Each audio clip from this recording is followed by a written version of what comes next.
Hello guys, welcome to Straight from the Horse's Mouth. My name's Chris Bowers and today we're going to be talking about Kempton, which is happening on Wednesday evening, and it's going to be the 27th of the 10th 2021. So what have we got? Well, I've spent a very long time looking at the all-weather. There's a tip for every race on the card, so I've included a place pot quad pot recommendation at the end of the article. So first one we've got to look at is the 440 Kempton. 6 furlongs Trial New Super Boosts at Unibet Classified Claiming Stakes Class 5 for 3 years plus, rated 0 to 75. Nicola Curry will be riding Good Earth in the first race. She has rode him on the last 3 occasions.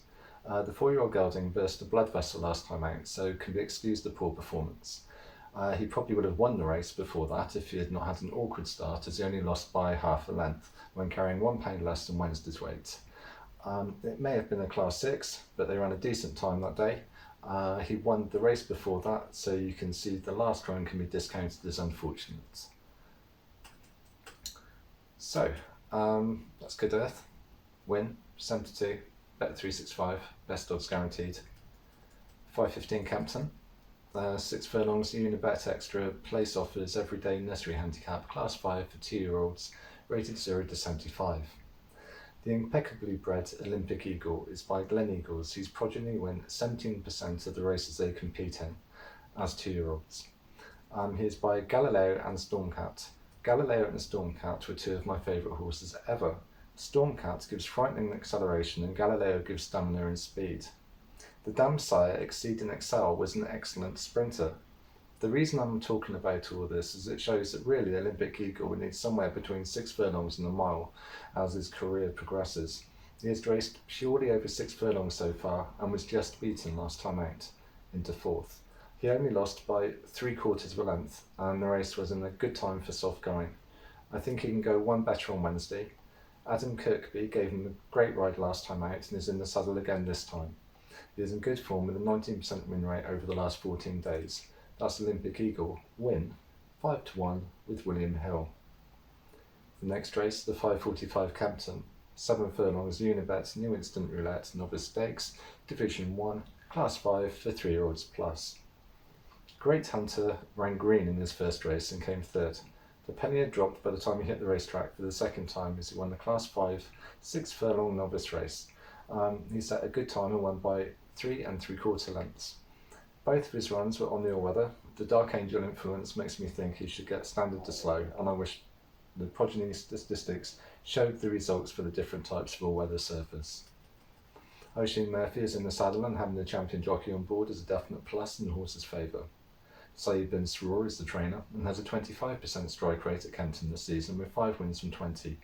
So, this Great Hunter, win 4 to 5, bet 365, best odds guaranteed.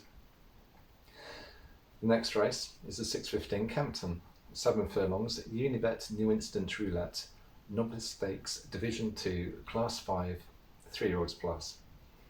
Under the Twilight will be getting a £5 fillies allowance, so having a £7 penalty is not as harsh as it could be. This low mileage 3-year-old has only raced twice so far and both runs have been on an all-weather surface. The progeny of Twilight Sun raced nearly as well on the all-weather as they do the turf. She smashed Lord Lovelace by 2 1/4 lengths last time. He was a heavy odds-on favourite, trading at 2 to 9. That was the same class and trip as Wednesday. I think she can defy the penalty, and I feel she does not have to beat one as good as Lord Lovelace this time.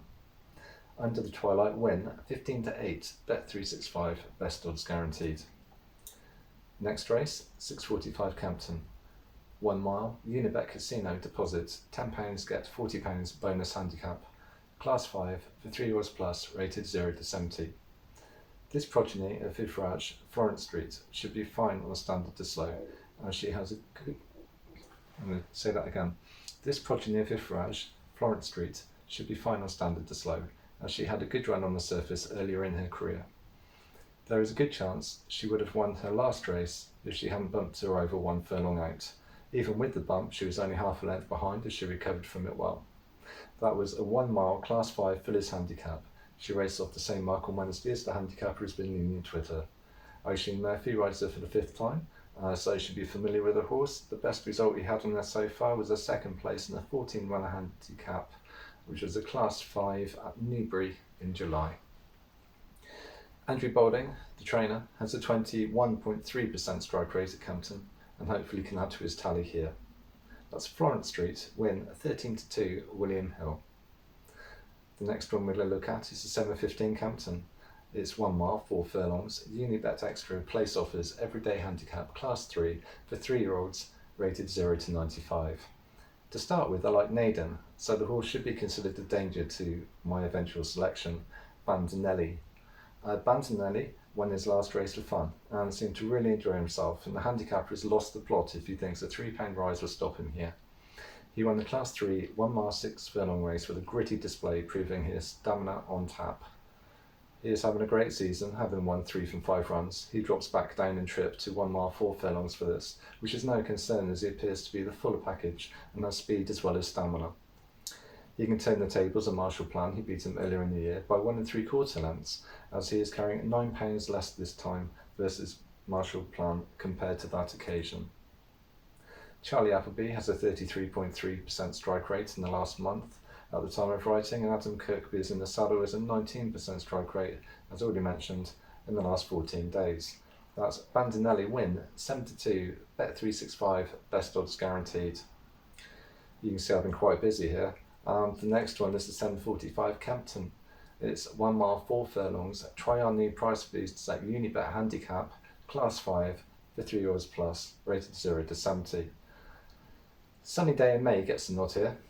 She is suited by the going and distance and should handle the step up in class. Holly Dore rides and has been in good form over the last 14 days with a 20% win rate at the time of writing. This season, she is the top jockey at Kempton, having won 27 from 148, which is an 18.2% strike rate. Sunny Day in May was unsuited to making the running last time, according to the trainer's rep.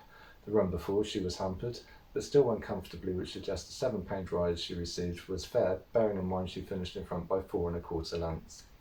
I'm looking forward to a better run on Wednesday, and with Holly in the saddle, who has won on her previously, I think she has a great chance. The William Knight yard seems to be coming back into form with 2 winners in the last 6 runs. Sunny Day in May, win 8-1, bet 365, best odds guaranteed. And I think this is the last one on the list today, and the 8:15 Kempton, 2 miles, Unibet 3 boost. What's that? They don't make these easy to say, but I do appreciate the need to sponsor things. So 2 mile, Unibet 3 Uniboosts a day handicap, Class 4 for 3-year-olds plus, rated 0 to 80. Normally, I'll be put off a horse by seeing a jockey with the kind of stats Luke Morris is currently sporting, with a terrible strike rate of 1 win from 52 rides. Luke, what are you doing? Anyway, that's in the last 14 days. It gives me hope, however, that he has rode blazoned to victory on the Gelding's last 2 runs. He has actually won them 4 out of 8 times, which suggests an affinity with the horse. The 2 recent victories were over 2 miles and half a furlong and were classes 5 and 6.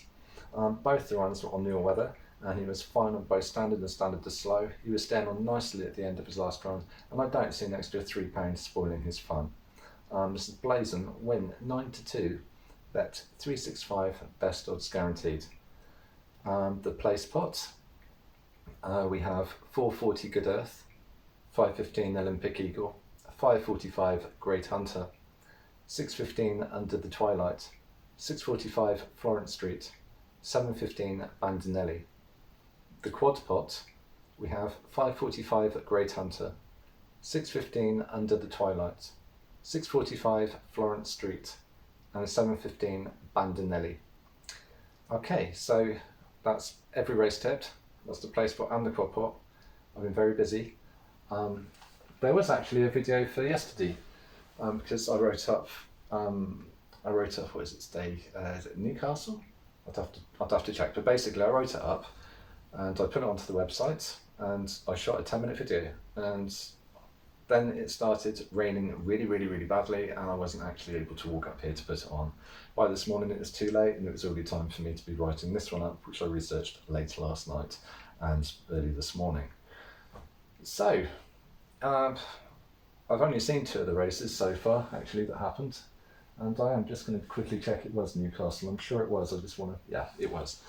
And the first 2 races I saw, I'm going to have to quickly look to see. It's called First Charge, in fact.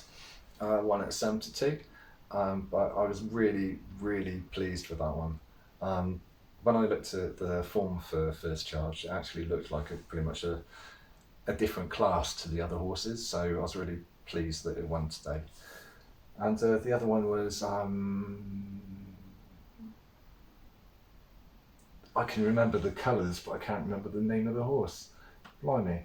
It was blue, white and red, if anyone wants to test me on that. And it was actually called, I do apologise for this.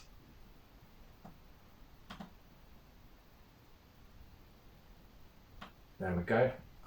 It was actually called, I've pressed the wrong button, because of course I have at this stage in the video, and I probably should plan this out a little bit better.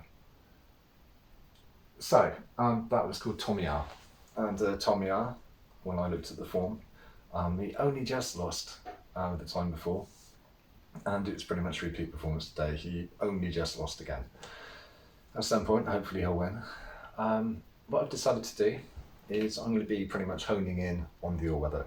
I love all-weather racing. I think it's absolutely fantastic, and I love flat racing. I think that it's underrepresented in the media, and I think it's underrepresented just in general. For something that's such a large part of the sport, I think it needs a lot more coverage. So I'm going to try and promote it as much as I possibly can.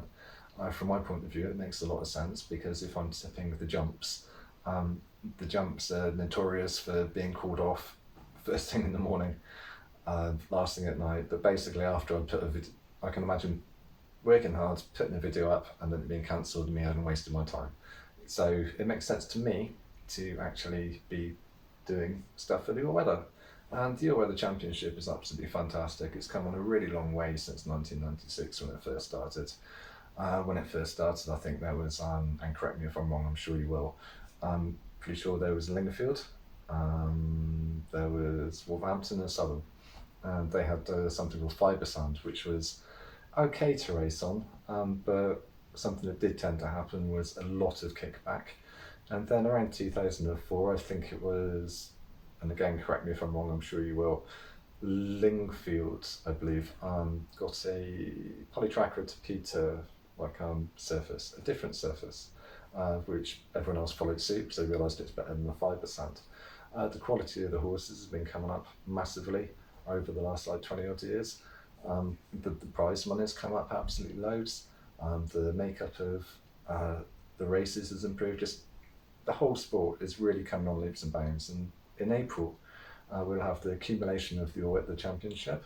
The All-Weather Championship, there's £1 million worth of prize money just on the one day, which is absolutely fantastic. I mean, imagine like a smaller Breeders' Cup where there's qualifying races. So a horse will race in the qualifying race and gain a position in the final race, which should be held in April. And I do believe people can buy their way in as well, although I'd have to check that. Now they're trying to find the best sprint horse, the best middle distance horse, the best marathon horse, the best conditional jockey, the best jockey, and the best trainer as well, I think it is. So I think that's 6 different categories, there may be more. But it just means that they've created a really good and a really interesting competition for people to watch, and I think it needs more support. So as I say, I'm going to be centering on the all-weather. I'm still going to be putting up tips for the jumps every so often because it's happening and I love the jumps. But yeah, in general, I'm going to be trying to tip as many races on each all-weather course as I can each day to try and help you guys along, because I know it's in like your ITV7s and all that kind of thing. And I'll be talking more about the ITV7 actually, probably over the next couple of days. I think it's quite an interesting thing to do with your time. I don't do it, but I know people that do, and they get great enjoyment from it. So I'm going to stop babbling away now and let you go off and do what you've got to do. But thanks very much for watching, and I really do appreciate you viewing these videos. If you like the video, then thumbs up. If you dislike the video, then fair enough. And I'd love it if you subscribe, and I can try and win you some money in the future. So thanks very much. Bet responsibly, guys. Take it easy.